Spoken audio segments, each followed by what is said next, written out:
بسم اللہ الرحمن الرحیم۔ برادران اسلام، یہ لاہور کا ایک یوٹیوبر ہے جس کا نام تو میں لینا تو نہیں چاہتا، مگر اس غریب انسان کا نام اس لیے لے رہا ہوں کہ اس نے نبی صلی اللہ علیہ وسلم کے سسر کے بارے میں غلط زبان اختیار کی ہے۔ یہ جو یوٹیوبر رجب بٹ ہے، ایک ماتمی جلوس کے اندر، جو شیعوں کا ماتمی جلوس ہے، اس کے اندر جا رہا ہے اور یہ بات کہتا ہے یزید تیری جد پہ، کیونکہ جو الفاظ اس نے بولے ہم وہ قطعاً استعمال نہیں کرنے چاہتے اور نہ ہم اس کے ماں باپ کے اوپر طعنزن کرنا چاہتے ہیں، مگر ہم یہ کہیں گے جب اس نے یہ بات کی کہ یزید تیری جد پہ، یہ تو اس بیوقوف کو نہ کسی نے سمجھایا، نہ اہل تشیع نے سمجھایا، نہ شیعہ کے علماء کرام نے سمجھایا، کسی کے منہ سے سی تک نہیں نکلی اور ایوانوں کے اقتدار سے کسی نے بھی یہ بات نہیں کی کہ اس جاہل بدبخت نے، لعنتی نے، ملعون نے، خبیث انسان نے کتنی بڑی گستاخی کی صحابی رسول کی۔ جد کسے کہتے ہیں؟ جد کہتے ہیں دادے کو، یعنی یزید کا دادا۔ یزید کا دادا کون تھا؟ یزید کا باپ تو معاویہ رضی اللہ تعالیٰ عنہ تھے، اور معاویہ رضی اللہ تعالیٰ عنہ کے والد محترم کا کیا نام تھا؟ ابو سفیان رضی اللہ تعالیٰ عنہ۔ اور ابو سفیان رضی اللہ تعالیٰ عنہ کون تھے؟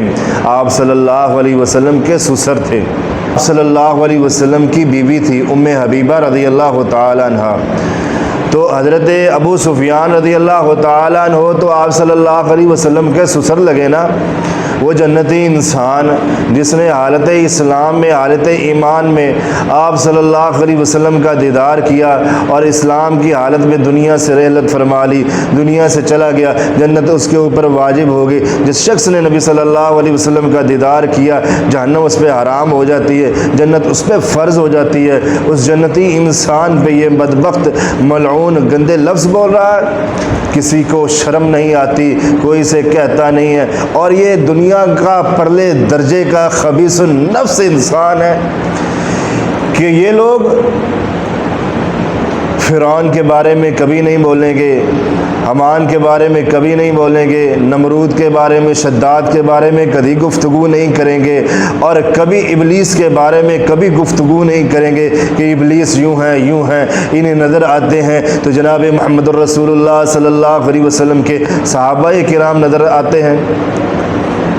وہ صحابہ کرام جو نبوت کے تاج کے نگینے ہیں اور آسمان نبوت کے ستارے ہیں، ان صحابہ کرام پہ یہ طعنزنی کرتے ہیں، اس کو شرم نہ آئی؟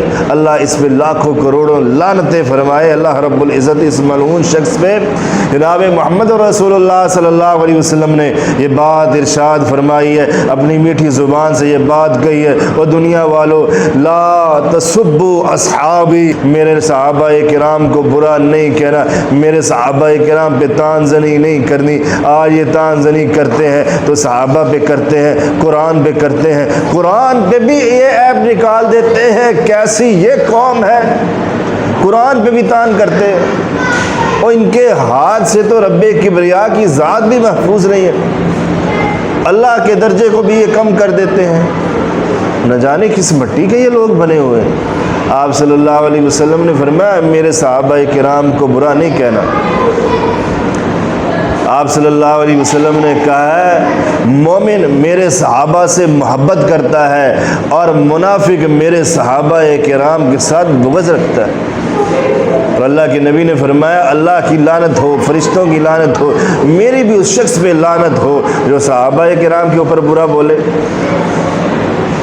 عوانوں میں بیٹھے ہوئے جو لوگ ہیں اور قانون دان ہیں، انہیں یہ بات سمجھنی چاہیے کہ کوئی شخص جناب محمد الرسول اللہ صلی اللہ علیہ وسلم کے صحابہ کرام کے بارے میں غلط زبان کا اختیار کرے، وہ کیسی ریاست مدینہ اور یہ کیسا اسلامی ملک ہے، اسلامی جمہوریہ پاکستان ہے کہ جیسے مرضی چاہے کوئی جیسے مرضی کر جائے اسلام کے ساتھ، نبی کے صحابہ کے ساتھ، کوئی پوچھنے والا نہیں ہے۔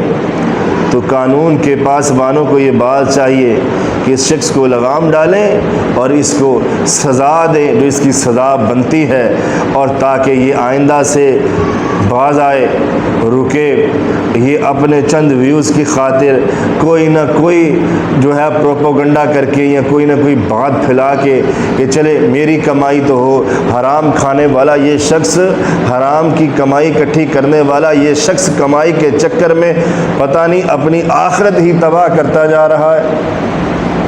تو یقین مان لو اگر یہ یوں ہی رہا، صحابہ پر یوں ہی بولتا رہا، تو اس کی آخرت تو تباہ ہو جانی ہے اور دنیا بھی ساتھ تباہ ہو جانی ہے۔